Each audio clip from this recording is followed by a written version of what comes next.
गाना है ना मुर्गी क्या जाने अंडे का क्या होगा, लाइव बनेगी या तवे पे फ्राई होगा। ये गाना मैं हर बार गुनगुनाता था। मैंने कहा या तो प्रेम सिंह तेरी लाइव बनेगी या तो तवे पे फ्राई हो जाएगा, इसके अलावा दूसरा कोई ऑप्शन है ही नहीं। लेकिन फ्राई तो नहीं हुआ, लाइव बन गई। सही बात बताऊं कपिल जी, फर्स्ट ईयर में आने पर मुझे ये भी नहीं पता था कि जीके क्या होगी। जब मैं क्लास के अंदर एंटर हुआ, 2-3 बच्चे तो उठ के चले गए। उनको लगा कि ये किसको पकड़ के लेके आ गए। 2-3 उठ के चले गए।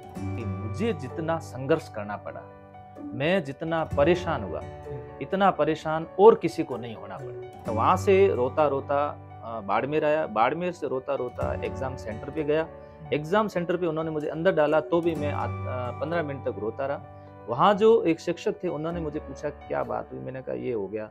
तो उन्होंने कहा कि अब आप आए गए हो तो अच्छे तरह से एग्जाम दे दो, उसमें मेरा सिलेक्शन हो जाता। पहला जो बैच हमने लगाया था वो 3rd ग्रेड का था, तृतीय श्रेणी शिक्षक अध्यापक का। उसमें 45 बच्चे आए थे, लगभग 22-23 बच्चे सेलेक्ट हो गए। लेकिन इन दरमियान मैं भी डिप्रेशन में था, मैं लोगों को बताता नहीं था। आज ये स्थिति है कि बाड़मेर का बच्चा बाहर पढ़ने तो लगा है। और बीच में जो घर में जो खाली जगह होती है गैलरी, उसमें एक व्हाइट बोर्ड ले आए, थोड़ा बहुत पर्दे लगा दिए, टेंट की किराए की कुर्सियां ले आए और मेरे पास में 8,000 रुपए थे। दुनिया का सबसे बड़ा रोग क्या कहेंगे लोग, पहले तो इस डर से बाहर आना चाहिए।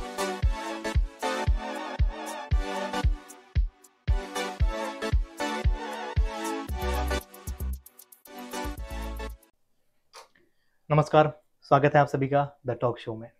मैं कपिल राज पुरोहित आ गया हूँ एक नए पॉडकास्ट के साथ।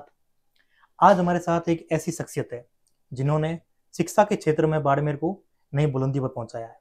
आज हमारे साथ हैं प्रेम सिंह जी राजपुरोहित। प्रेम जी सर संकल्प क्लासेस बाड़मेर के डायरेक्टर हैं। सर के द्वारा पढ़ाए हजारों बच्चे आज गवर्नमेंट जॉब में कार्यरत हैं तथा लाखों बच्चे ऑनलाइन व ऑफलाइन तरीके से शिक्षा प्राप्त कर रहे हैं। आज के वीडियो में हम सर की जर्नी के बारे में जानेंगे। सर की शुरुआत से लेकर अब तक का सफर सर ने कैसे तय किया, उसके बारे में हम इस वीडियो में आगे जानेंगे। तो स्वागत करता हूं प्रेम सिंह जी, बहुत बहुत स्वागत है आपका हमारे शो में। धन्यवाद कपिल जी, आपको और आपके तमाम दर्शकों को आभार। तो प्रेम जी, शुरुआत हम आपके परिचय से करेंगे। आपके फैमिली बैकग्राउंड के बारे में और स्टडी बैकग्राउंड के बारे में थोड़ा बताइए। कपिल जी, मेरा नाम प्रेम सिंह है, पिताजी का नाम भंवर सिंह जी है। बाड़मेर से 5 किलोमीटर दूर एक लंगेरा गांव है जी। लंगेरा गांव से 3 किलोमीटर दूर एक ढाणी है। उस ढाणी जैसे कोजानिया की ढाणी कहते हैं, आज राजस्व गांव है, वहां पर मेरा जन्म हुआ। 4 भाई हैं, 4 बहनें हैं। 2 बहनें मेरे से बड़ी हैं और एक भाई है बड़ा है। सबसे बड़े वाले भाई है जो गृह रक्षा दल में है, उसके बाद मैं लेक्चरर हूँ। मेरे छोटा है वो सिविल डिफेंस में है, उससे छोटा वो पुलिस में है। पापा जी 4th ग्रेड थे एजुकेशन डिपार्टमेंट के अंदर जी, और वहां से एजुकेशन शुरू होती है और यहाँ तक पहुंचे हैं।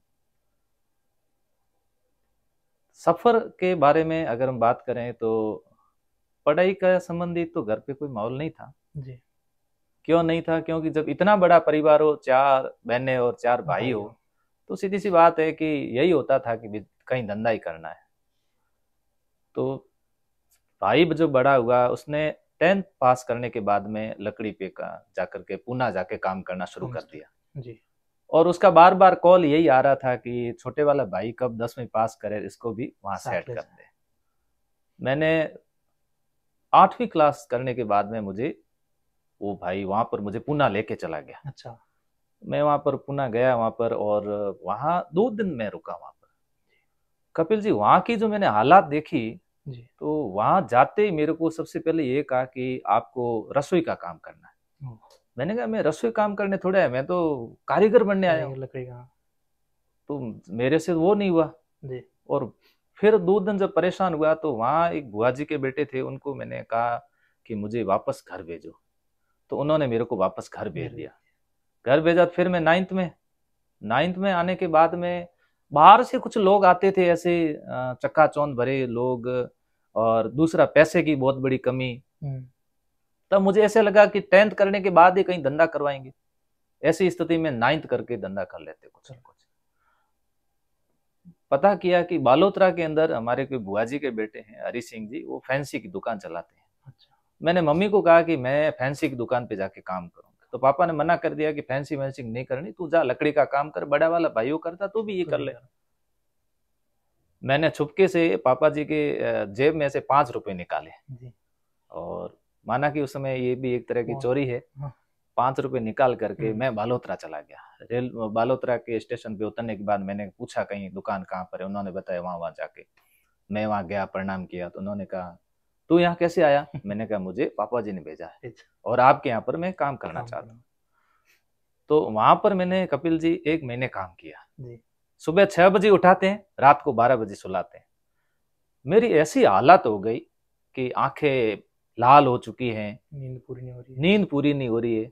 वो जो भाभी साहब थे उन्होंने मेरे को कहा कि देखो ऐसा है, आप अगर पढ़ाई करते हो और पढ़ाई में आप होशियार हो तो जाके पढ़ाई करो, ये तो ऐसे ही चलेगा, छुट्टी एक दिन होती नहीं है, आपको 12 महीने ऐसे काम करना पड़ेगा। यानी कि ये तो बड़ी मुश्किल काम।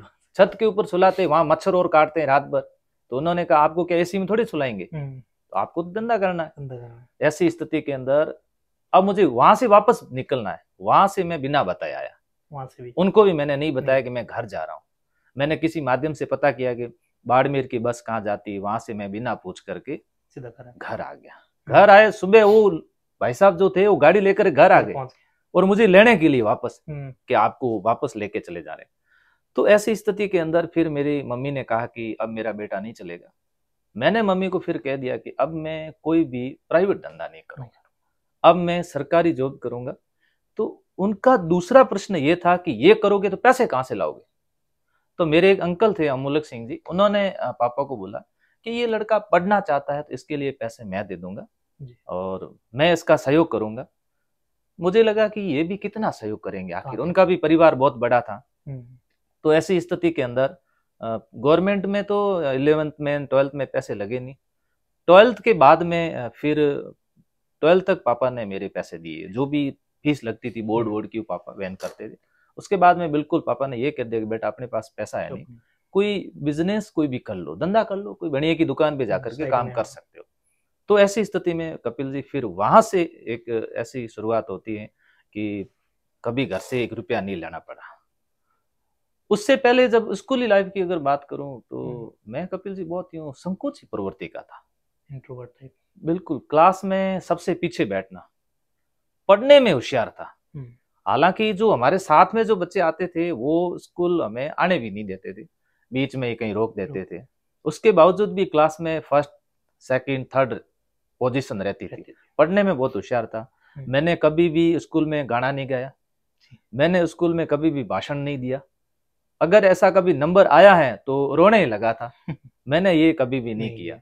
और 8वीं क्लास से वहां से निकलने के बाद में 9th जब मैं 12th में था तो मुझे याद आ रहा है मैं वॉलीबॉल खेलने के लिए गया था। वहां पर मुझे एक खीम सिंह जी जुड़िया मिले थे। उन्होंने मेरे को कहा कि आप कहाँ रहते हो? मैंने कहा मैं वहां पर, तो हमारे साथ में आप आ जाओ। उनसे जुड़ने के बाद उन्होंने कुछ चीजें जब देखी समझी, देखो प्रतिभा को कोई पहचानने वाला होना चाहिए। तो उन्होंने जब समझी तो मुझे कहा कि आप बहुत अच्छा भाषण दे सकते हो, आपकी लिखावट अच्छी है, आप तैयारी क्यों नहीं करते हो, आप जीके क्यों नहीं पढ़ते हो? सही बात बताऊं कपिल जी, 1st ईयर में आने पर मुझे ये भी नहीं पता था कि जीके क्या होता है। तब मैंने पूछा उनको जीके क्या है, तो उन्होंने कहा जनरल नॉलेज। तो जनरल नॉलेज में क्या आता है, कौन कहाँ क्या, एक छोटी सी किताब आती है, इसको ला करके पढ़ लो। वो मैंने पढ़ी। समाज स्त्री एक प्रतियोगिता थी, उसमें मेरा स्थान लगा था, शायद 2nd स्थान था। भाषण प्रतियोगिता मेरा 1st स्थान था। ये एक जीवन की एक बड़ी प्रेरणा थी। जीवन में कहते हैं किसी व्यक्ति को पंच मिल जाता है, टर्निंग पॉइंट था वहां पर, और वो टर्निंग पॉइंट से ही धीरे धीरे सफर आगे चलता रहा। इंट्रोवर्ट से आप उस जगह पे पूरा चेंज हो गया। फिर वो सफरनामा धीरे धीरे आगे आगे कंटिन्यू चलता रहा। तो सर तो ये जैसे आपने क्लासेस ओपन की, संकल्प क्लासेस कब ओपन की थी, कौन से साल आपने क्लासेस ओपन की? मैं उसके बाद में जैसे ग्रेजुएशन करने के बाद में मेरा टारगेट वैसे आरएस का था जी। आरएस मुझे लगा था कि मैं आरएस कर लूंगा, और सिलेबस देखा वगैरह मेरे उसको कर लीजिए, तो मैं आरएस के लिए अपने आप को तैयारी करने लगा। साथ साथ मुझे उन्होंने कहा कि आप बीएड भी कर लो जी। तो हमारा जैसे मैं बीएड की भी तैयारी कर रहा था उस समय, प्री बीएड पास करना कपिल जी आरएस प्री के बराबर था। इतना टफ था क्योंकि इतनी सीट नहीं होती थी उस टाइम पे। काफी तैयारी करते थे, हमारे साथी करते थे, सेलेक्ट नहीं हो पाते थे, फेल हो जाते थे। मैंने भी तैयारी शुरू की और मुझे अच्छे गाइडेंस मिल गए थे, अपने समाज के भी बंधु थे और सही गाइड कर रहे थे जी। और फिर उसके बाद में उनसे मैंने रूम छोड़ करके मैं एक गोड साहब, दिनेश जी गोड करके, उनके पास में आ गया था। जब उनके आया तो वहां पर एक उम्मीदा राम जी जैन साहब करके वो भी रहते थे, उनसे मित्रता हुई। एक महेश जी दादानी से, उनसे भी मित्रता हो गई, वो भी मोटिवेट करते थे। मेरा एग्जाम की जो डेट थी, उस डेट से 2 दिन पहले हमारे अंकल की बेटी दुर्घटनावश एक्सपायर हो गई। अच्छा, प्री एग्जाम के ना? हाँ, पीटीटी एग्जाम। पीटीटी के मैंने बिल्कुल मना कर दिया कि मैं इतनी तैयारी होने के बाद एग्जाम नहीं दूंगा। मैं घर पे बैठा था, इतने में उनको ये संदेश पहुंच गया कि प्रेम एग्जाम नहीं देगा। तो वो जयन साहब घर पे आते हैं, उम्मीदा राम जी चौधरी है जो, घर पे आते हैं और मुझे लेके आते हैं। तो मैं पहली दृष्टि मैंने मना कर दिया कि मैं कोई 12 दिन तक एग्जाम नहीं दूंगा। उन्होंने कहा कि संयोग है, तुझे चलना चाहिए, और वो मुझे साथ में ले आए। मैं वहां से रोता रोता बाड़मेर आया, बाड़मेर से रोता रोता एग्जाम सेंटर पे गया। एग्जाम सेंटर पे उन्होंने मुझे अंदर डाला तो भी मैं 15 मिनट तक रोता रहा। वहां जो एक शिक्षक थे, उन्होंने मुझे पूछा कि क्या बात हुई। मैंने कहा ये हो गया। तो उन्होंने कहा कि अब आप आ ही गए हो तो अच्छे तरह से एग्जाम दे दो, उसमें मेरा सिलेक्शन हो जाता है। और सिलेक्शन होने के बाद में मुझे सरदार सर चूरू, वहां से मैं ट्रेनिंग करता हूँ। ट्रेनिंग करते समय मैं जब वहां से RS प्री का भी एग्जाम देता हूँ 2007 में, और 2006-07 की बात है। वहां से पूरा होने के बाद मैं जोधपुर आता हूँ। जोधपुर में कोई गौड़ ब्राह्मण थे, उनके घर 2 दिन रुका जी। तो 2 दिन रुकने के बाद मुझे लगा कोई न कोई कुछ न कुछ करना पड़ेगा। मैंने उनको ये कहा कि मुझे कोई प्राइवेट स्कूल बता दो ना, वहां जाकर के मैं पढ़ा दूं। तो फिर उन्होंने मुझे एक प्राइवेट स्कूल के बारे में बताया। मैंने 9, 10, 11, 12 इंडियन हिस्ट्री पढ़ाई वहां। अच्छा। वहां क्या होता था कपिल जी, इतनी ज्यादा संख्या में बच्चे होते थे और इतना जोर जोर से बोलना पड़ता था, गला सूख जाता था, परेशान हो जाते थे, घर जाकर के पढ़ने का मूड ही नहीं होता था, ऐसी हालत हो जाती थी। मैंने कहा ये तो गलत जगह आ गए, फंस गए। 4,000 रुपए देते थे। मैंने कहा ये तो फंस गए, गलत जगह आ गए। ऐसी स्थिति के अंदर एक होटल थी, वहां पर मैं चाय पीने जाता था जी। वहां शाम के समय जब मैं चाय पी रहा था तो मुझे एक व्यक्ति मिले जिनका नाम प्रकाश जी है, पुलिस में पाली जी। वो मेरे सामने बैठे थे और मैं किसी के साथ हिस्ट्री पर डिस्कस कर रहा था। हम लोग डिस्कस करते रहते चाय पीते समय। उन्होंने मेरा नाम पूछा, मेरे को क्या करते हो। मैंने कहा मैं तैयारी कर रहा हूँ। क्या आप पढ़ा लोगे। मैंने कहाँ पढ़ाना है। तो कि हमारा एक कोचिंग क्लासेस है, उसमें आप पढ़ा लोगे। तो मैंने कहा क्या नाम है। उन्होंने कहा अर्जुन क्लासेस नाम है जी। तो पढ़ाना किसको। तो SI में इंडियन हिस्ट्री पढ़ानी है। मैंने वहां पर मजाक मजाक में यस कर दिया। मैंने कहा ठीक है पढ़ा दूंगा। कपिल जी मैं इतना तो थका हुआ, अभी तो हेल्थ फिर भी ठीक है, पतला सा। उन्होंने मेरे नंबर ले लिए कि अब आपको आना है। मैं ठीक है, मैं गया वहां पर पढ़ाने के लिए। मैंने 1857 क्रांति पढ़ाई पहले जी। बच्चों को पसंद आ गई। जब मैं क्लास के अंदर एंटर हुआ 2-3 बच्चे तो उठ के चले गए। उनको लगा कि ये किसको पकड़ के लेके आ गए। 2-3 उठ के चले गए। जब मैंने पढ़ाना शुरू किया कि भगवान की दया से अच्छा रहा टॉपिक और उनको पसंद आ गया। पसंद आने के बाद में वहां से कोचिंग से जुड़ा मेरा शुरू हो गया। वहीं से हो गया भाई। वहां से हो गया। ये बात है 2009 की। वहां से कोचिंग से जुड़ा हो गया। मैंने लगातार उस कोचिंग पढ़ाया, उसके अलावा भी 1-2 कोचिंग में और पढ़ाया। फिर लाइन मिल गई भैया, धीरे लाइन मिल गई कोचिंग। 2010 के अंदर 2nd ग्रेड की भर्ती आई।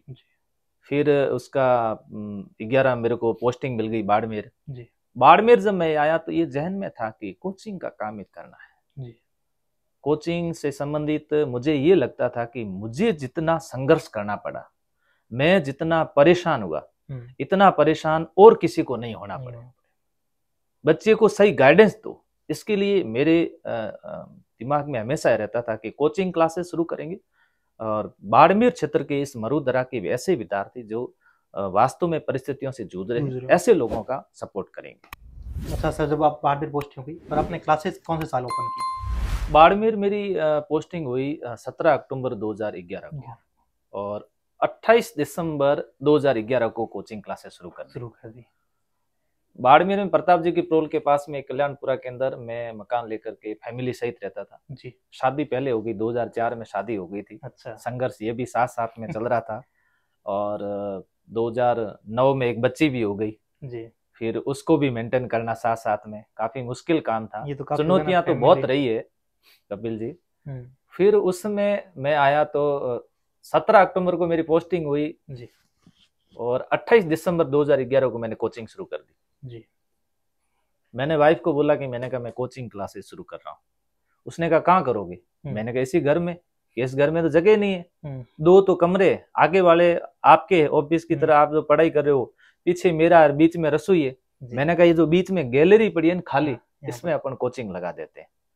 उसने मना किया और मैंने जिद की और लगाया। और बीच में जो घर में जो खाली जगह होती है गैलरी, उसमें एक व्हाइट बोर्ड ले आए, थोड़ा बहुत पर्दे लगा दिए, टेंट की किराए की कुर्सियां ले आए और मेरे पास में 8,000 रुपए थे सिर्फ।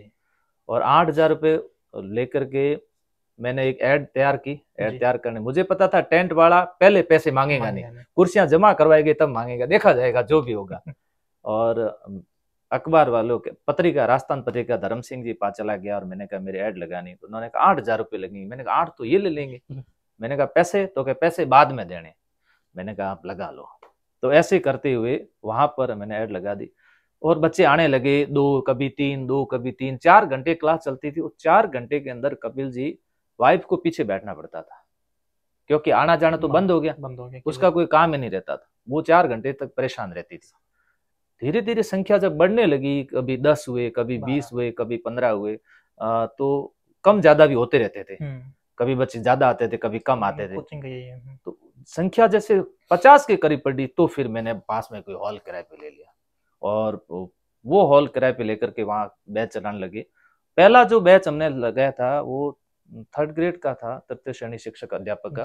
उसमें 45 बच्चे आए थे, लगभग 22-23 बच्चे सेलेक्ट हो गए। वो भी एक टर्निंग पॉइंट था उस समय। सभी हाँ मैसेज चला गया कि इतने छोटे बैच में इतने बच्चे निकाल दिए, खूब मेहनत करवाई, खूब मेहनत।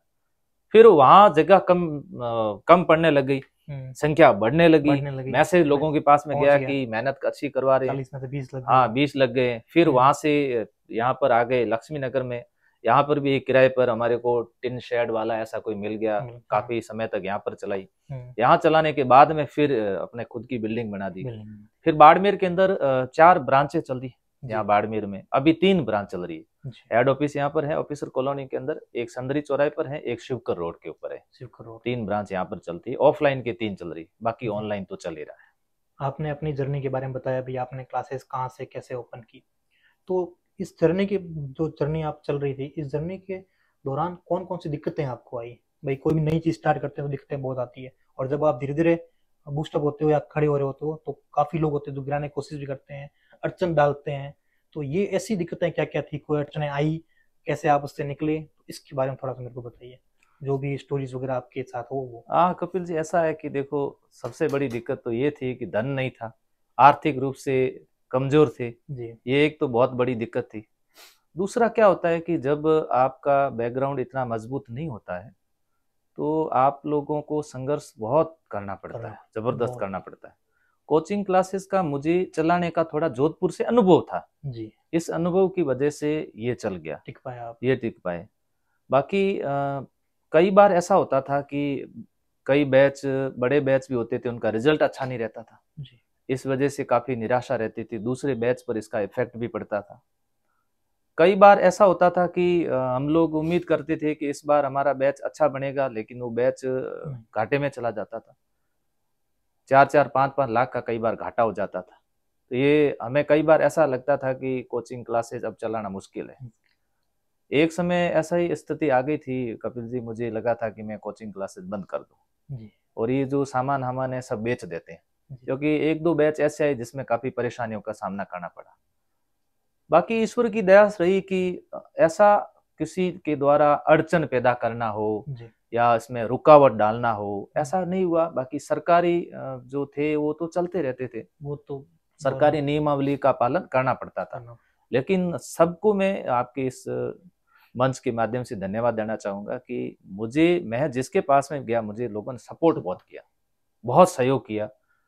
हर समाज के लोगों ने सहयोग किया और यहाँ तक कि कईयों ने ये भी कहा था कि अगर आपको पैसे की इस समय कमी हो तो हम आपको धन भी उपलब्ध करवा सकते हैं। और कई IAS RS अधिकारी उन्होंने यहाँ आकर के बच्चों को मोटिवेट भी किया। तो समस्या ज्यादा इस कोचिंग लाइन में मुझे इतना समस्या का सामना नहीं करना पड़ा। तो सर जैसे आप गवर्नमेंट जॉब कार्यरत हैं, ठीक है ना, तो आपकी जॉब कब लगी और किस क्षेत्र में आप कार्यरत करें, थोड़ा उसके बारे में बताइए। मैं कपिल जी जब आरएस की तैयारी कर रहा था जी, मेरा शिक्षक बनने का कोई सपना नहीं था। कॉलेज के अंदर एक बार मुझे याद है कि एक सभी बैच के अंदर हम लोग बैठे थे तो पूछा कि कौन क्या बनना चाहता है, तो सबसे पहले मैंने हाथ खड़ा किया जी, मैंने कहा मैं वकील बनना चाहता हूँ। तो सब मुझे वकील वकील ही कहते थे, वकील यूं कि मैं पंचायतियां ज्यादा करता था, लोगों के केस सल्टा देता था और लोग मुझे मेरे पास आते थे कि कैसे करना है, मैं उनको सलाह दे देता था। मैंने कहा मैं तो वकील बनूंगा। तो ऐसी स्थिति के अंदर पापा जी को पता चला, पापा जी बहुत धार्मिक प्रवृत्ति के, आज भी लोग कहते हैं कि आपको जो ये सफलता मिली है ये आपके पिताजी के पीछे मिली है। बहुत धार्मिक प्रवृत्ति के, भजन भाव करते हैं और सच्चे मन के इंसान है, सच्चे दिल के भी इंसान है। तो ऐसी स्थिति के अंदर मेरे को तो आरएस करना था, आरएस का सपना था। पापा ने कहा कि तू आरएस बनना चाहता है और तेरे बारे में ये वकालत वाली वकील की बातें कहां से आ गई। मैंने कहा पापा आरएस लंबा सफर है, पैसे है नहीं, मैं वकील बन जाऊं। तो कह नहीं बेटा अपने वकील नहीं बनना, तो क्या करूं, तू शिक्षक बन जा। तो फिर उस समय मैंने बीएड करके आया और मुझे लगा कि मुझे शिक्षक बनना चाहिए। तो ऐसी स्थिति के अंदर तृतीय श्रेणी शिक्षक भर्ती आई। उस समय शायद कितने 1300 पद थे जी। आजकल आते हैं भर्ती 30-30 हजार की, और हमारे समय 1300 पद आए थे। 1300 पद में से मेरा उसमें सिलेक्शन नहीं हुआ, 2 नंबर से मैं रह गया, मेरिट से रह गया। मैं बहुत रोया जी, खूब रोया। लोग आते थे कहते थे कि रो मत, ठीक हो जाएगा, नेक्स्ट बार हो जाएगा, आपका अगली बार हो जाएगा, हिम्मत मत हारो। फिर मुझे लगता था कि अब जिंदगी खत्म हो गई, मैं आरएस के सपने देख रहा हूँ, मेरा इसमें सिलेक्शन नहीं हुआ, फिर तो कोई मतलब नहीं जी। तब ऐसी स्थिति के अंदर मुझे याद आते, अभी एक थाना अधिकारी है डांगियावास के अंदर, मनोज जी परियार करके जी। मेरे अच्छे मित्र हैं। मनोज जी ने मेरे को मोटिवेट किया, मेरे को कहा कि आपको तो ये आपके लिए जॉब नहीं है, आप तो बड़े जॉब पे जाओगे, अच्छे पद पर जाओगे, आप यहाँ क्या ऐसे कर रहे हो। फिर मुझे लगा कि मुझे वापस तैयारी करनी चाहिए। फिर मैंने वापस तैयारी शुरू की, सेकंड ग्रेड की भर्ती आई। आरएस का जो कपिल जी पाठ्यक्रम था ना, सेकंड ग्रेड लगभग सेम था। सेकंड ग्रेड के अंदर उस समय फिलोसॉफी के सवाल ज्यादा पूछे थे, 36 पूछे थे। मेरे आरएस में यही सब्जेक्ट था मेंस के अंदर, फिलोसॉफी और हिस्ट्री। उसके कारण मेरी सेकंड ग्रेड में अच्छी रैंक से मेरा सिलेक्शन हुआ। बाड़मेर के अंदर अपने समाज के कई गणमान्य लोगों ने अखबार के अंदर बधाई संदेश दिए थे। आजकल सेकंड ग्रेड फर्स्ट ग्रेड के बधाई संदेश नहीं आते क्योंकि भर्ती बहुत बड़ी बड़ी आती, उसमें मेरे बधाई संदेश आए तो मुझे काफी प्रेरणा मिली थी। मुझे लगा कि फिर उस समय एक पॉलिसी आई कि जो व्यक्ति जहां का रहने वाला है, स्थायी निवासी है, उसको वहीं पोस्टिंग दी जाए। संजोग ऐसा कि मुझे ऐसा लगा कि नौकरी लग गई और मेरा संघर्ष खत्म हो गया। और हम लोग, मैं वहां पर कई बार बैठते रहते थे, मजाक करता रहता था, क्योंकि बाड़मेर क्षेत्र के अंदर चोटन्स के बीच में रहते गांव आता, आकोड़ा करके गांव आता है। तो मैं कभी गया नहीं था, लोग कहते थे आकोड़ा गांव थोड़ा सा यूं बदमाश गांव है, और मैंने कभी सुना नहीं था। तो मुझे कोई लोग मिलते थे राजपूत फैमिली से, तो मैं उनसे पूछता था आकोड़ा क्यों, तो फिर वो हंसते थे ऐसे। तो हमारे एक दोस्त थे सुरेंद्र सिंह जी, तो वहां पर हमारी लिस्ट लगी हुई थी कि किसको कहाँ पर पोस्टिंग मिली है। जोधपुर में ही था। मैंने कहा लिस्ट देख के आते। सुरेंद्र सिंह ने कहा मैं देखूंगा। उसने लिस्ट देखी, मेरा नाम लिखा प्रेम सिंह और राजकीय माध्यमिक, उस समय उच्च माध्यमिक नहीं थी, माध्यमिक विद्यालय आकोड़ा। और वो सुरेंद्र सिंह जोर जोर से उछल रहा है, डांस कर रहा है। मैंने कहा क्या होगा, मैंने कहा पोस्टिंग आपकी आकोड़ा हो गई। मैंने कहा आकोड़ा, तो हाँ हो गई। और संजोग से उस समय ऐसा था, मेरा नाम प्रेम सिंह था, उसको लगा कि भाई राजपूत होगा, इसको आकोड़ा दे दो। और मैंने डीओ ऑफिस से पता किया तो उन्होंने भी यही कहा। मुझे बाड़मेर में कोई जानता ही नहीं था क्योंकि मैं तो बाहर चला गया था। मेरी पोस्टिंग आकोड़ा हो गई। आकोड़ा पोस्टिंग हो गई, साथ में साधन नहीं, अपने पास में तो बस में जाना, बस चोटन रोड पर उतारे, 2.5 किलोमीटर अंदर पैदल जाओ और पैदल वापस आओ। और हालत खराब हो गई। उस स्कूल में 3 दिन बाद में जाते मुझे हेडमास्टर का चार्ज दे दिया गया कि स्कूल आप संभालो, क्योंकि सेकंड ग्रेड में ही था। पीछे मेरा जोधपुर के अंदर एक ग्राम सेवक एग्जाम दिया तो उसमें बैटिंग क्लियर होगी। मुझे कुछ समय मुझे ऐसे लगा कि मैं ग्राम सेवक में चला जाऊँ, वापस चला जाऊँ। मैंने ये फिर किसी को बताया नहीं, फिर मैं वहां पर नहीं गया। फिर यहाँ रहा, फिर अपने आप को मजबूत किया। मैंने कहा ऐसे हिम्मत हारने से कुछ नहीं होगा। कोचिंग के पैसे आए, दिसंबर के बाद कोचिंग के पैसे आए।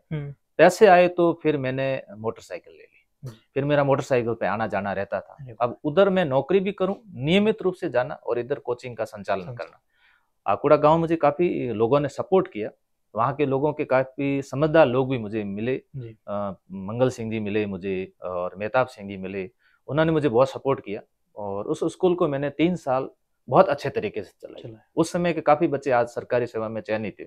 फिर मेरा ट्रांसफर हो गया, फिर मैं बाड़मेर के नजदीक भी आ गया था, वहां से मेरा स्कूल लेक्चरर के अंदर हो गया, और अभी भी स्कूल लेक्चरर हूँ, डाइट के अंदर मेरी पोस्टिंग है जी। तो सर, जैसे संकल्प क्लासेज आज इन ऊंचाई पर पहुंच चुकी है, यहाँ से हजारों बच्चे आज गवर्नमेंट जॉब्स में कार्यरत भी हैं, और बच्चों को आप मोटिवेट करते भी रहते हैं, ठीक है ना। तो आपको मोटिवेशन कहाँ से मिलती है, और आपका कोई मार्गदर्शक शुरू से आप जिसको गुरु मानते हो, कोई एक पर्टिकुलर ऐसा आदमी? ऐसे तो आपने बताया आपके जर्नी में काफी लोगों ने हर चीज में आपके टर्निंग पॉइंट पे सपोर्ट किया है, कोई भी ऐसा माइंड होता है ना कि भाई दिल से भाई हाँ मेरा गुरु ये है वो, या मोटिवेशन कहाँ से मिलती है आपको, उसके बारे में बताइए। वैसे कपिल जी, शुरू से पढ़ने का मन में तो हमेशा भी था जी। कहते थे पढ़ाकू पढ़ाकू मुझे कहते थे। इसका एक कारण भी था। कारण ये था कि मैं स्वास्थ्य शारीरिक रूप से काफी कमजोर था जी। कमजोर था तो घर पे मान लो 4 भाई 4 बहनें। पापा जी थोड़े स्ट्रिक्ट थे, धार्मिक प्रवृत्ति के, लेकिन यूं स्ट्रिक्ट बहुत है। सुबह उठ जाते थे जल्दी जल्दी, उठ करके चलो सब काम पे, खेत में काम करो। मैं क्या करता था, उठ करके किताब लेके बैठ जाता था, और किताब लेके जब बैठता था तो मम्मी कहती थी कि इसको परेशान मत करो, ये पढ़ाई करेगा। क्या पढ़ाई करेगा, कि फालतू बैठा रहता है किताबें लेकर के।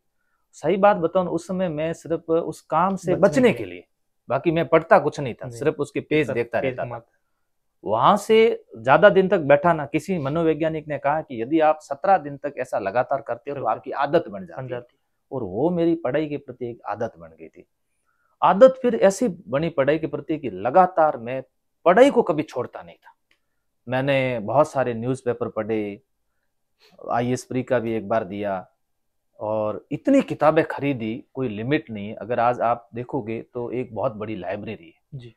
मार्केट में कोई किताब नहीं आती थी उसको ले लेता था, नई चीज होती थी उसको मैं पढ़ लेता था। मुझे लगता था कि इसमें कुछ नया, उसको देख लेता था। और यूपी के थे डॉक्टर हरीश पंत करके, बाड़मेर में पोस्टिंग थी यहाँ पर। उन्होंने मुझे काफी प्रेरित भी किया, मोटिवेट किया कि आपको आगे बढ़ना चाहिए और कुछ करना चाहिए। तब ऐसी स्थिति में मुझे लगा कि ऐसा संभव नहीं है ना, कि हम लोग ऐसा कैसे कर सकते, क्योंकि सबसे बड़ी समस्या आती थी आर्थिक। आज हर विद्यार्थी के सामने समस्या आती है आर्थिक समस्या। बाड़मेर में एक BSNL कंपनी आई थी, टीना एंटरप्राइजेस करके जी। उनको क्या सिक्योरिटी की जरूरत थी, और यहाँ पर उनको सही गाइडेंस की जरूरत थी जी। मेरे को किसी ने कह दिया कि आपको इसमें लगवा देते हैं जी। मैंने कहा ठीक है। मेरा काम ये था कि कंपनी को पुलिस के बीच में कांटेक्ट करवाना। जैसे मान लो दौरीमना में से मित्रित हो रही है, शिव में हो रही है, शिव थाने से संपर्क करना, तो ये मेरा काम था। तो लगभग मुझे 18,000 रुपये उसमें वो देते थे, तो उससे भी काफी हेल्प मिल जाती थी। मैं जनरली आपको बताऊं कपिल जी, जब भी मैं देखता था तो हमेशा पीछे मुड़ करके ये देखता था कि एक धूप में जो काम करने वाला व्यक्ति है ना, वो प्रेरणा का स्रोत है। मेरे माता जी है, वो प्रेरणा की स्रोत है। 12-16 घंटे काम करने वाला मजदूर प्रेरणा का स्रोत है। दुखी व्यक्ति होता था, वो प्रेरणा का स्रोत है। मैं साइकिल पे जाता तब देखता था कि ये पैदल जा रहा है, और देखो इनसे हमें कुछ सीखना चाहिए। उन लोगों से मैं बहुत कुछ सीखा। सही तरह से गाइडेंस नहीं मिला। अगर हमें इस तरह से कोई गाइड करने वाला होता तो आपको टू द पॉइंट ये पढ़ना है, ऐसे पढ़ना है, ऐसे लोग हमें बिल्कुल भी नहीं मिले कि उन्होंने लगातार गाइड किया हो। RS मेंस भी दिया, 2-4 बार दिया, लेकिन प्रश्न लिखने कैसे वो किसी ने नहीं बताया। उस समय तो ऐसी स्थिति थी कि आप सीधा ऐसे, जैसे आज आपसे बैठ करके बात कर रहा हूँ, ऐसे किसी RS IAS से आप तो बात ही नहीं कर सकते थे, कोई मिलते नहीं थे। आज की तारीख में हर विद्यार्थी के पास में अवेलेबल है, आराम से वो बात कर सकते हैं। उस समय आप बात नहीं कर सकते, किसी के RS IAS के नंबर आपको मिल जाए सवाल ही नहीं है। तो वहां पर क्या होता था, गाइड करने वाले कोई नहीं थे। फिर कुछ किताबें मैं पढ़ता था। जीत आपकी करके मैंने एक किताब पढ़ी थी जी। लंगेरा के पारस सिंह जी ने मेरे को लाके दी। शायद उन्होंने उसको पढ़ी नहीं पढ़ी, लेकिन मैंने जरूर पढ़ी। उसमें ये कहा था कि व्यक्ति को सेल्फ मोटिवेट होना चाहिए।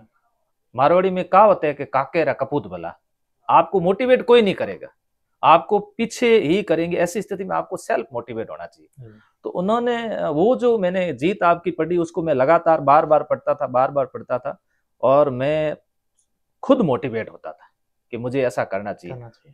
निराशा भी झेलनी पड़ती थी, दुखी भी बहुत होते थे, यहाँ तक कि कई बार ऐसा स्थितियां आती थी कि पेरेंट्स भी परेशान होते थे, लोग उनको ताने मारते थे। और गांव में भी जब इस दौर होता था, पढ़ाई का दौर होता, तब मैं आता था कपिल जी, तो रात को लेट नाइट आना, सुबह जल्दी भाग जाना, ताकि क्या बीच में लोग मिले नहीं, बार बार ये पूछे नहीं कि आप क्या कर रहे हो। एक तरह से ऐसी स्थिति थी कि पता नहीं जिंदगी कहाँ किस मोड़ पे ले जाएगी। गाना है ना, मुर्गी क्या जाने अंडे का क्या होगा, लाइव बनेगी या तवे पे फ्राई होगा। ये गाना मैं हर बार गुनगुनाता था। मैंने कहा या तो प्रेम सिंह तेरी लाइव बनेगी या तो तवे पे फ्राई हो जाएगा, इसके अलावा दूसरा कोई ऑप्शन है ही नहीं। लेकिन फ्राई तो नहीं हुआ, लाइव बन गई। तो सर, जैसे मैंने सुना है, जैसे आपने भी बताया कि आपकी आर्थिक स्थिति हमेशा हर व्यक्ति के बीच में आती है, सफलता में या कहीं पे भी। तो अभी जैसे आप कोचिंग करा रहे हैं, तो काफी बच्चे आते भी होंगे भी आर्थिक स्थिति से कमजोर होंगे, या कोई भी कारण रहा होगा जिससे वो पढ़ना चाहते हैं, जैसे आप कह रहे हो मैं पढ़ने में होशियार था और आर्थिक स्थिति नहीं थी। उनके लिए मैंने सुना भी है कि काफी लोगों आपने फ्री में कोचिंग भी दी या फीस भी कम की है, तो उसके बारे में थोड़ा बताइए कैसे क्या है। हाँ बिल्कुल, जो भी विद्यार्थी आर्थिक रूप से कमजोर बच्चा आता है हमारे पास में, कई बच्चे ऐसे आते हैं कि 6 महीने का बैच चलता है ना, तो वो अपना शर्ट चेंज नहीं करता है, हवाई चप्पल पहन के आते हैं सर्दी के मौसम के अंदर। मैंने कई ऐसे बच्चे थे जिनको शूज भी दिलाया, और उनसे मैं बुला करके पूछता था, मैंने कहा आपकी प्रॉब्लम क्या है, तो वो बताते पापा नहीं है, कमाने वाला मैं ही हूँ। एक बार सुबह का समय था, जब मैं देखा तो एक बच्चा दौड़ता दौड़ता वो आया। मैंने उसको पूछा कहाँ से आ रहे हो, तो सर अखबार डाल करके आ रहा हूँ। ऐसी परिस्थिति के बच्चे जिनको मैंने खूब हेल्प की।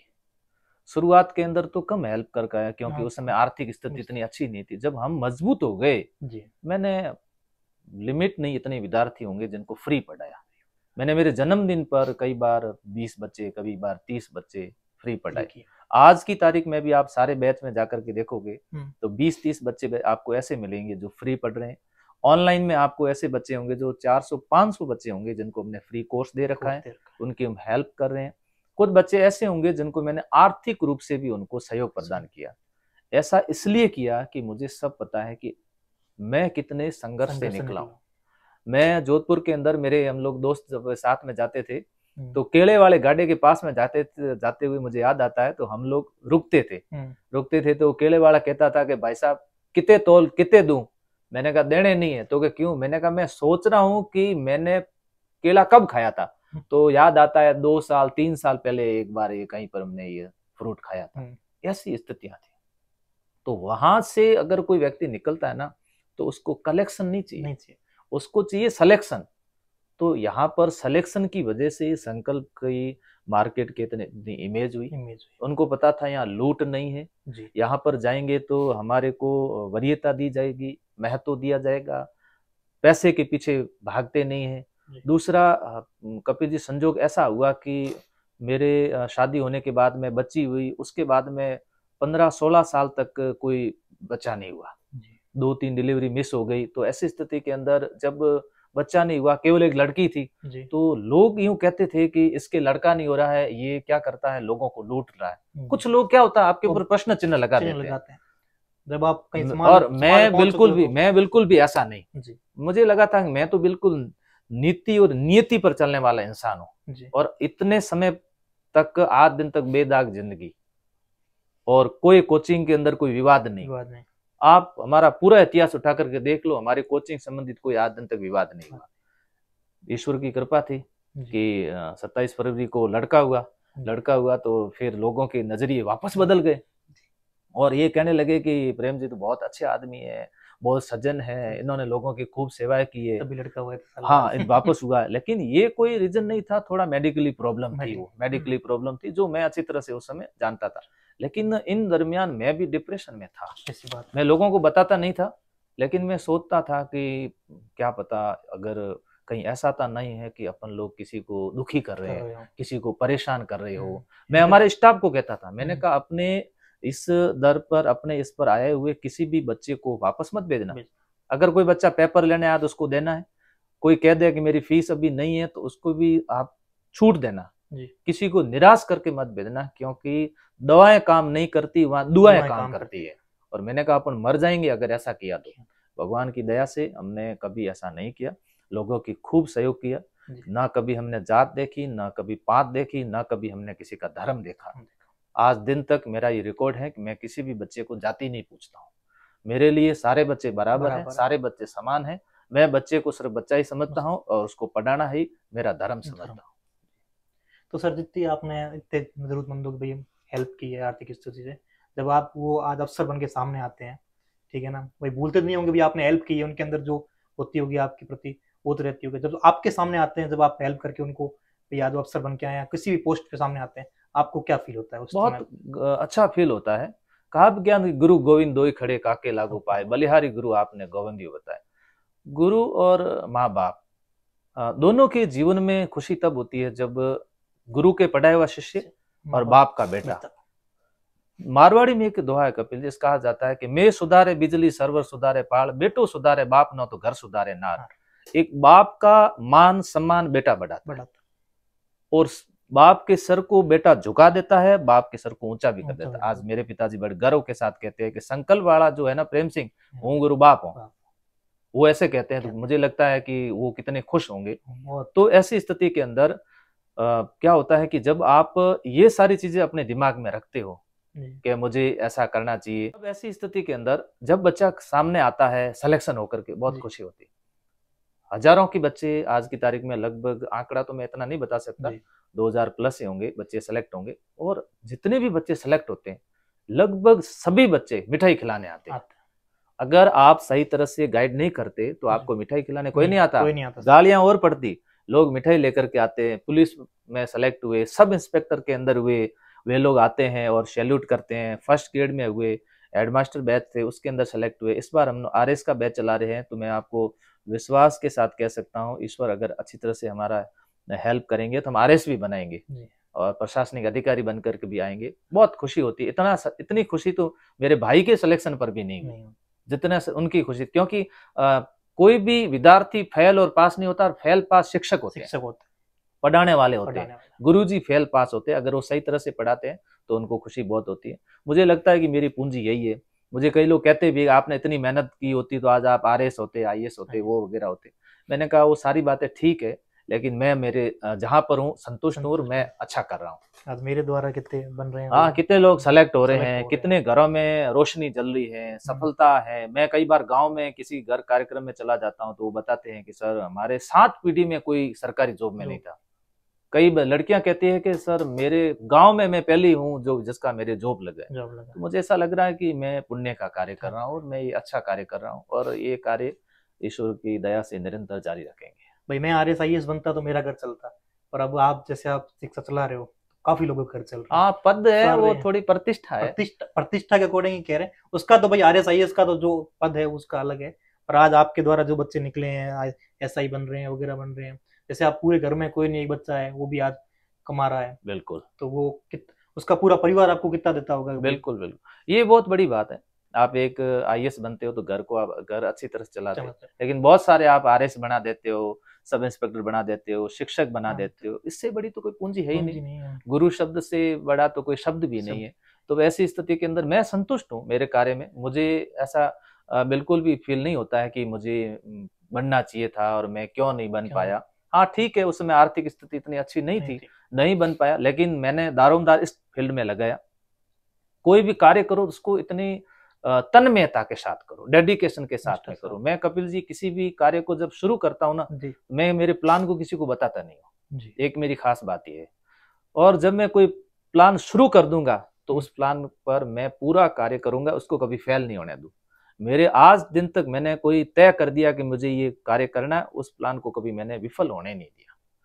मैंने इतने डेडिकेशन के साथ में किया। मैं हर बार ये दोहा गुनगुनाता था कि ईश्वर घोड़ा झांकिया भाव सागर रे माई, तारण वालो तार से साइयो पकड़ जी माई। मारवाड़ी में कहावत है कि उखली में माथो दियो तो पछे ठरको में नहीं बेणो। जो होगा सो देखा जाएगा। आप कार्य करते जाए, क्योंकि अपने पास ही कुछ नहीं था, खोने के लिए तो कुछ है ही नहीं, सब कुछ पाने के लिए। कोरोना काल आया, उस समय ऐसी स्थिति थी कि अब लगभग ऑफलाइन सारा बंद हो गया था, तो कुछ भी नहीं था ऐसे। तब मुझे लगा कि अब अपने को ऑनलाइन पे आना चाहिए।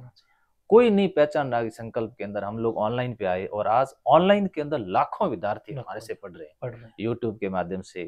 ऐप के माध्यम से। तो आज मैं बताऊं, जितना हमारा ऑफलाइन नहीं, उससे बेहतर हमारा ऑनलाइन काम चल रहा है। पूरे राजस्थान में अभी एक पहचान बन चुकी है। देखो, आपके सामने इतने कॉम्पिटिटर होते हैं, उसमें आपको बाहर निकलना है तो आपके पास में क्वालिटी होनी चाहिए, और क्वालिटी जब आपके पास में है तो उसका कोई मुकाबला है भी नहीं। जैसे मैंने सुना भी, जैसे पहले क्या होता था, बाड़मेर से निकलते थे कंपटीशन एग्जाम तैयारी करने के लिए, भाई बाड़मेर को चाहिए नहीं, निकलो चलो बाहर, जोधपुर है, कोटा है, वहां जाओ। अब तो काफी स्टूडेंट्स की मैं आपके इंटरव्यू देखता हूँ, बाहर से अभी लोग यहाँ आके बाड़मेर आके पढ़ते हैं। बिल्कुल सही कह रहे हो। राजस्थान में कई इलाकों से यहाँ आके अपने धौलपुर से अभी पढ़ रहे हैं, झालावाड़ के बच्चे यहाँ पढ़ रहे हैं, भीलवाड़ा से बच्चे आई हुई आरएस के बैच के अंदर तैयारी कर रही है। कांस्टेबल के पिछले बैच में तो पास में एक हॉस्टल है, पूरा बाहर के विद्यार्थी थे, सारे अलवर, भरतपुर, सीकर, झुन्नू, वहां के बच्चे यहाँ आके पढ़ रहे हैं। तो धीरे धीरे बच्चों को पता चल गया कि अच्छा कंटेंट कहाँ मिल रहा है और वहां जाकर के हमारे को पढ़ना चाहिए। देखो, स्थान तय नहीं करता है कि बाड़मेर पढ़ना है या जयपुर पढ़ना है, तय करता है कि बेस्ट कंटेंट कहाँ मिलेगा, हमें बढ़िया कहाँ पढ़ाया जाएगा। बाड़मेर तो शिक्षा की दृष्टि से अब कपिल जी हब बन गया। बाड़मेर में जिस तरह से यहाँ के लोग जिस संघर्ष में, तपती धूप में, इतने सहनशीलता उनके अंदर है, इतनी सहनशीलता में वो पढ़ाई कर लेते। बाकी वालों से इतनी सहनशीलता है नहीं और ना वो पढ़ाई कर पाते। तो यहाँ तो बाड़मेर के विद्यार्थी वास्तव में मैं मानूं तो ऋषि मुनि है, तपस्वी है, बहुत बड़े बड़े। और इधर के साइड में बलदेव नगर, रामनगर में आप जाकर देखो, छोटे छोटे ईंटों के कमरे बने हुए, उसके अंदर रह रहे और लगातार पढ़ाई कर रहे हैं। दूसरा एक कारण होता है उनके सामने ये रहता है कि दूसरे, अगर हम पढ़ाई नहीं की तो हमारे पास कोई बिजनेस भी तो नहीं है ना। इसलिए आज की तारीख में सिलेक्शन का जो रेशियो है वो बाड़मेर का दूसरे तीसरे नंबर पे पूरे राजस्थान के अंदर आ गया। इसके पीछे बाड़मेर की कुछ कोचिंग क्लासेस जो अभी आज की तारीख में 4-5 कोचिंग क्लासेस चल रही, उनका भी अच्छा योगदान रहा। कुछ अच्छे लोग भी थे जिन्होंने भी मोटिवेट किया होगा। आज ये स्थिति है कि बाड़मेर का बच्चा बाहर पढ़ने नहीं जाता, वो यहीं रह करके पढ़ता है। उल्टा बाहर के लोग भी आते हैं, बाहर के लोग यहाँ आते हैं। तो यहाँ लाइब्रेरियां भी खूब सारी हो गई है, तो उसका फायदा मिलता है। पहले तो लाइब्रेरी वगैरह बाड़मेर में समझते, लाइब्रेरी मतलब वही जो सरकारी, हाँ सरकारी, बिल्कुल बुक्स रखी हुई हैं, सरकारी रखी हुई, गांधी चौक के पास में होती थी, वही लाइब्रेरी नाम सुन रखा था। और आज तो लाइब्रेरियां जगह जगह और जगह ऐसे नहीं खाली पड़ी है, सब भर रखी, बैठने की जगह नहीं मिलती। पढ़ाई का माहौल हो चुका है बाड़मेर, मतलब पढ़ाई के क्षेत्र में बहुत आगे हो चुका है। जी जी। पर सर, आपके अकॉर्डिंग सफलता क्या है? सफलता के मायने क्या है? किस चीज को आप सफलता मानते हो? भाई आप इतना सब कुछ हो गया, आप सफल निश्चय, भाई संतुष्ट हो गए, भैया हो गया, या क्या सफलता किसे मानते हैं आप? वैसे आपने एक शब्द का प्रयोग कर दिया, संतुष्ट शब्द। सेटिस्फेक्शन इज सक्सेस है। आप जिस कार्य में संतुष्ट हो वो सफलता है। आप अभी ये जो आपका कार्य कर रहे हो इसमें आप संतुष्ट हो, ये आपके लिए सक्सेस है। मजदूरी करने वाला जो मजदूर होता है उसके लिए सफलता वही है। फिर बात आती है कि एक विद्यार्थी के लिए सफलता क्या है, क्योंकि विद्यार्थी असफलता, तो उस समय कहते हैं असफलता एक चुनौती है, उसे स्वीकार करो, तुम क्या कमी रहेगी देखो और सुधार करो। तो वहां उसके लिए सफलता के मायने क्या है? उसके लिए सफलता के मायने हैं कि बेरोजगारी शब्द को हटाकर रोजगार में आना, उसको बे शब्द हटाना है। तो मेरे लिए जब सफलता के मायने थे वो यही थे कि मुझे बेरोजगारी से बाहर निकलता, मुझे इस रोजगार के अंदर आना है। और रोजगार में आने के बाद में आप जिस पद पर आते हो या जो भी कार्य करते हो उसके प्रति आपको अगर संतुष्टि मिलती है तो ये एक बहुत बड़ी आपकी सफलता है। फिर बात आती है कि आप जो कार्य कर रहे हो उस कार्य के से आपका परिवार प्रभावित हो रहा हो सकारात्मक रूप से, आपका समाज प्रभावित हो रहा हो सकारात्मक रूप से, यह एक बहुत बड़ी सफलता है। सफलता की कोई लिमिट नहीं होती है और इंसान को हमेशा महत्वाकांक्षी होना चाहिए। मैं भी महत्वाकांक्षी हूँ, क्योंकि मैं आज भी अभी संतुष्ट नहीं हूँ। मैं चाहता हूँ और सारे विद्यार्थी पढ़ाऊं और ज्यादा विद्यार्थियों को सेलेक्ट करूं, और ये महत्वाकांक्षा जीवन में व्यक्ति की होनी चाहिए। अगर ये नहीं है तो निष्क्रिय हो जाएगा और जमीन पर एक तरह का भार हो जाएगा। तो जब तक अपन अपने हाथ पैर चलते रहे तब अब तक अपनी सफलता की डोर है उसको आगे बढ़ाते रहो और लगातार आप लोग चले रहिए। यही एक सफलता के मायने हर व्यक्ति के अनुसार अलग अलग है। सर, हमारे चैनल में जो यूथ जुड़ रखा है उनको भी थोड़ा आप मोटिवेशन दें, मार्गदर्शन करें उनका, भाई कैसे पढ़ना चाहिए, कोचिंग में क्या कैसे करना चाहिए, नोट्स वगैरह कैसे बनाने चाहिए नहीं चाहिए, उसके बारे में थोड़ा सा गाइड कर दीजिए। बिल्कुल, एक विद्यार्थी के लिए जो सबसे बड़ी समस्या होती है उसको ये डर पहले से रहता है कि लोग मेरे बारे में क्या सोचते हैं।